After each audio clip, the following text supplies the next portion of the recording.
The air was thick with the kind of silence that screams trouble, the kind that hums before a storm breaks. Officer Daniel Hargrove's boots scuffed the cracked pavement of East Side's alley, his hand twitching toward his holster as he stared down the woman before him.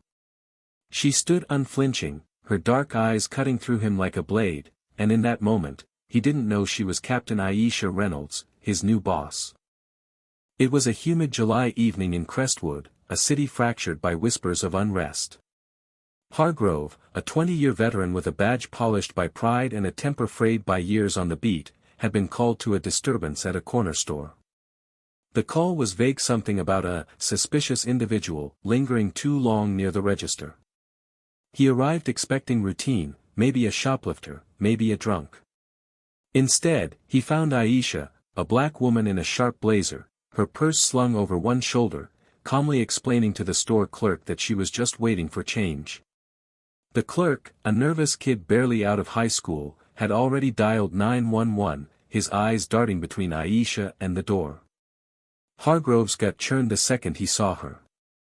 Something about her posture, too composed, too confident, set his nerves on edge. He didn't ask questions. He barked an order, "Hands where I can see them. Now." Aisha's jaw tightened, but she complied, raising her hands slowly, her gaze never leaving his. "Officer, there's been a misunderstanding," she said, her voice steady but laced with steel. "I'm not the problem here." Hargrove scoffed, his hand still hovering near his gun. "You don't get to decide that, ma'am. Step away from the counter." Slowly. His tone was clipped, the kind of authority that had silenced countless scenes like this. But Aisha didn't budge. She wasn't just anyone. She was a decorated officer, a rising star who'd clawed her way through a system stacked against her.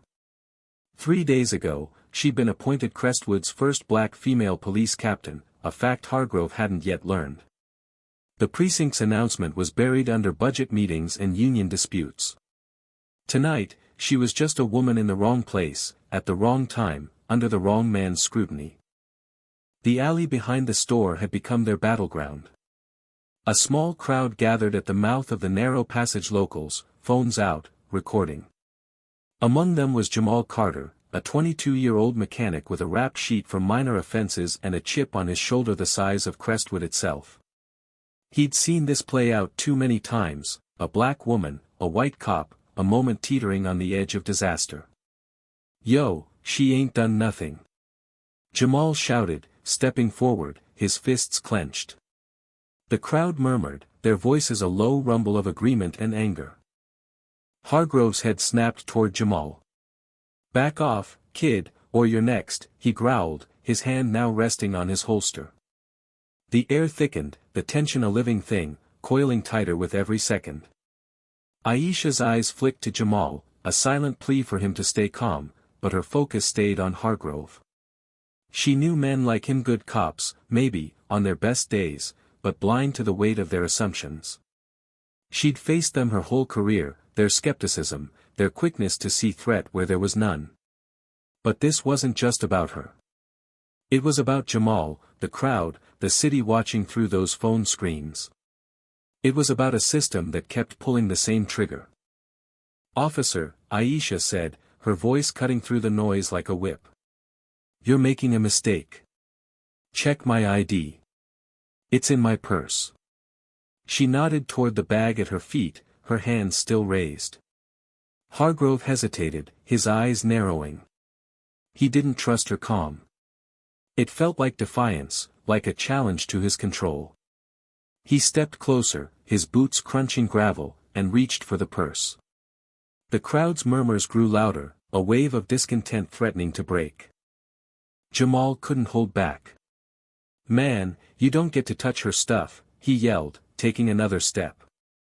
Hargrove spun, his hand now gripping his gun, the barrel not drawn but close enough to make the crowd gasp. "I said back off," he roared. The alley felt smaller, the walls closing in, the heat pressing down. Aisha's heart pounded, not for herself but for Jamal, for the spark that could ignite this powder keg.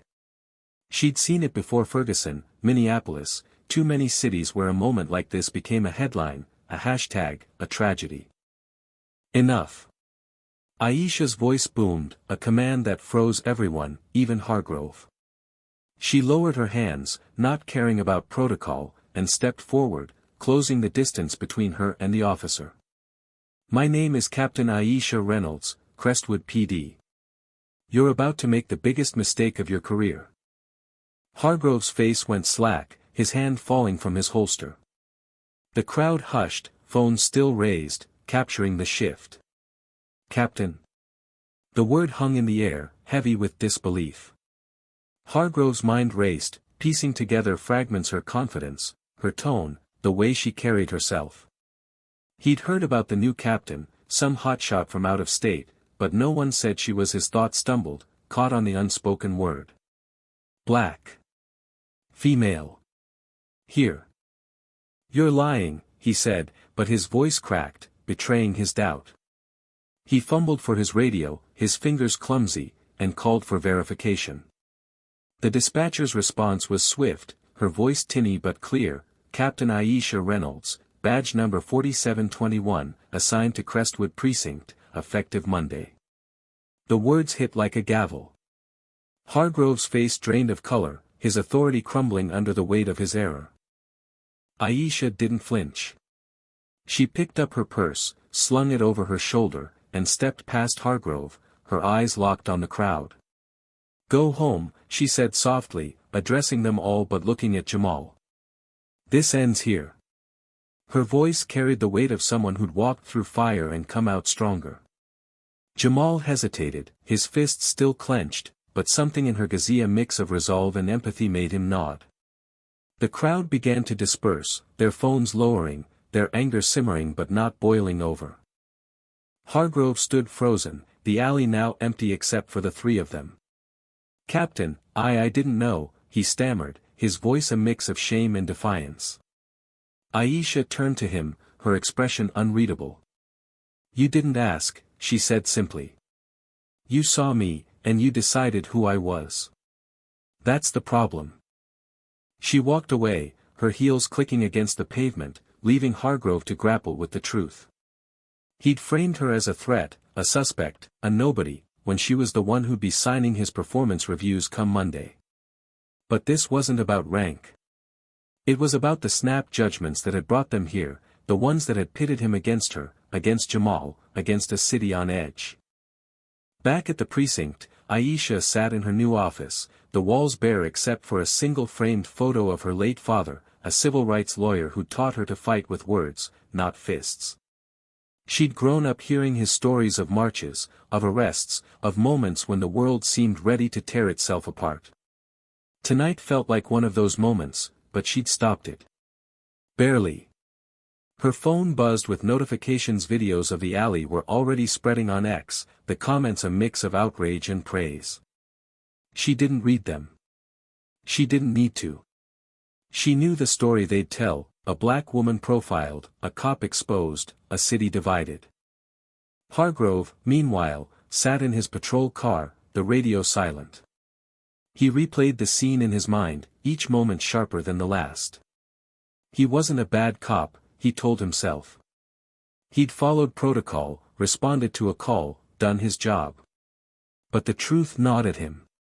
He'd seen Aisha's skin, her confidence, and assumed the worst. He'd seen Jamal's anger and assumed danger. He'd been wrong. And now, he'd have to face her again, not as a suspect but as his captain. The next morning, Aisha stood before the precinct, her new team assembled in the briefing room. Hargrove was there, in the back, his eyes fixed on the floor. She didn't call him out. Instead, she spoke to them all. This department is broken, she said, her voice calm but unyielding. Not because of you, but because of what we let slide. Assumptions. Biases. Fear. We're going to fix it. Together. Hargrove shifted uncomfortably, her words cutting deeper than any reprimand. He thought of the alley, of Jamal's clenched fists, of Aisha's unflinching gaze. He thought of the wooden sign he'd barely noticed, scrawled with chalk, justice tested in shadows. It felt like a warning, a challenge. He wasn't sure he was ready to face it, but Aisha was. And she'd make sure they all did. Aisha's first week as captain was a tightrope walk over a pit of skepticism. The precinct buzzed with whispers, some about her record, others about her race, a few about the alley incident that had already gone viral. The video, grainy but damning, showed Hargrove's hand on his holster, Aisha's raised hands, and Jamal's defiant step forward. X was ablaze with hashtags, Crestwood confrontation, justice in the alley. Some called Aisha a hero, others called her a flashpoint. She ignored the noise, focusing instead on the stack of case files on her desk and the weight of her new role. Crestwood wasn't just a city, it was a microcosm of every fracture in the country: race, class, trust, all splintered and raw. Hargrove, meanwhile, wrestled with his own reckoning. He'd been a cop longer than most of his colleagues had been alive, his instincts honed by years of calls in neighborhoods where distrust was the default. He wasn't a racist, he told himself. He'd arrested plenty of people, black, white, Latino, without hesitation. But the alley gnawed at him. He hadn't seen Aisha as a captain, or even as a person. He'd seen a threat. And now, every time he passed her office, he felt her gaze, not accusing but knowing, like she could see the cracks in his armor. Aisha's first move as captain was bold: mandatory bias training for the entire precinct, starting with a community forum. She wanted Crestwood's residents, especially those like Jamal, who'd seen the system's worst, to have a voice. The announcement drew mixed reactions. Some officers grumbled about woke nonsense, others, younger ones mostly, nodded in quiet approval. Hargrove stayed silent, his jaw tight, unsure if he was ready to face what the training might unearth. The forum was held in the community center, a squat brick building with flickering fluorescents and folding chairs.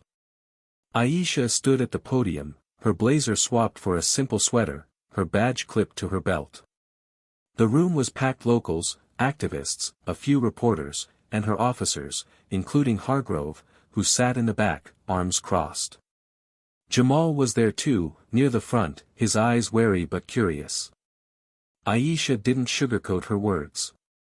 "This city's hurting," she said, her voice carrying the weight of someone who'd lived it. "We've got cops who don't trust the people they serve, and people who don't trust the cops. That stops now. We talk. We listen. We fix this." The room erupted in questions, some sharp, some desperate. A woman in her 60s, her voice trembling, asked why her grandson was stopped 3 times in a month for looking suspicious. A man in a trucker hat demanded to know why cops were soft on crime. Jamal stood, his voice cutting through the din. "Why should I trust you?" he asked Aisha directly. "I saw what happened in that alley. You're one of them now. You gonna change anything, or is this just talk?" Aisha met his gaze, unflinching. "I'm not promising miracles, Jamal. But I'm here because I know what it's like to be you, to be seen as less before you even open your mouth. I'm not one of them. I'm one of us. And I'm fighting for all of us." The room went quiet, the weight of her words settling like dust. Hargrove shifted in his seat, his arms uncrossing, his eyes on the floor. The forum didn't solve everything. It couldn't. But it cracked open a door. People spoke angry, hopeful, raw. Hargrove listened, his discomfort growing with every story of profiling, of fear, of loss. He thought of his own kids, safe in their suburban home, and realized they'd never know the dread Jamal carried just walking to work. For the first time, he felt the gap between his world and theirs, and it stung. Over the next weeks, Aisha pushed harder. She paired officers with community liaisons, rewrote patrol protocols to prioritize de-escalation, and met with Jamal's youth group to hear their stories. She didn't just want reform, she wanted transformation. Hargrove was assigned to her pilot program, a community patrol with Jamal as his liaison. The pairing was deliberate, Aisha's way of forcing Hargrove to confront his blind spots. Their first patrol was tense, the silence between them heavier than the humid air.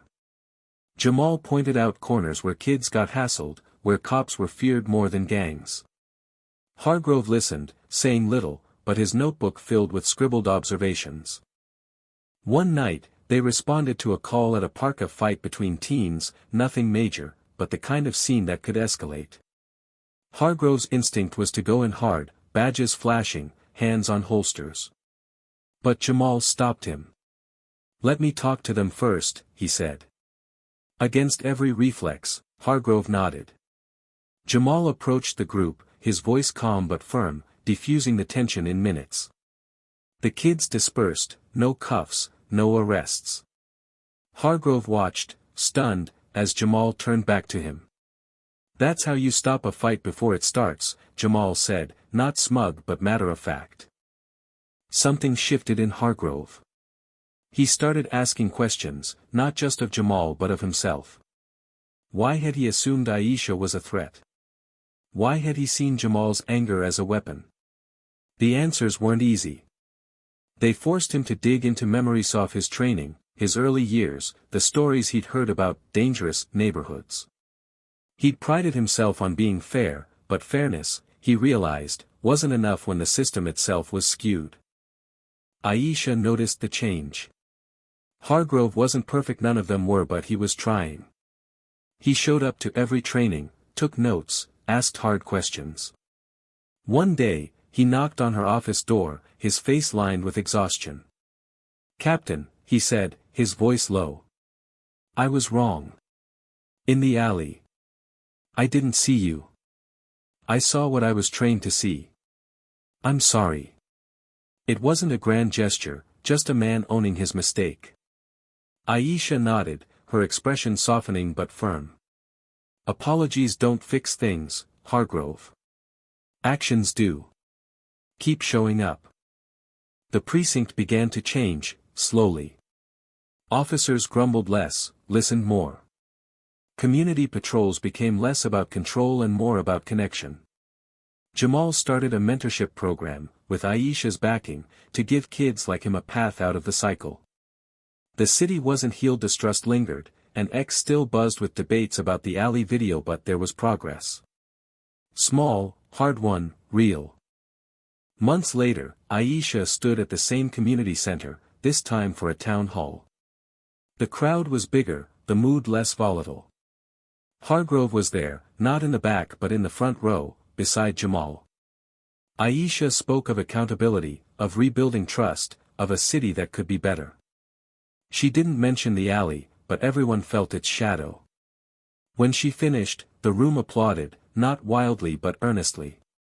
Hargrove stood, clapping longer than most, his face a mix of resolve and humility. Afterward, Jamal approached her, a rare smile breaking through. "You meant it," he said. "You're actually doing it." Aisha smiled back, but her eyes were serious. "We're doing it, Jamal. This isn't just my fight." He nodded, and for the first time, she saw hope in his expression, not just defiance.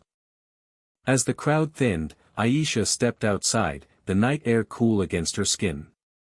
She thought of her father, of his stories, of the wooden sign in the alley that had read "Justice tested in shadows." She'd carried that image with her, a reminder that justice wasn't a destination but a struggle, one she'd fight every day. Hargrove had learned that, too, and so had Jamal. Crestwood was learning it, one hard conversation at a time. The story of that night in the alley didn't end there. It lived on in the choices they made, in the trust they built, in the city they shaped. What's your take? Where does justice begin, and how do we bridge the divides that tear us apart?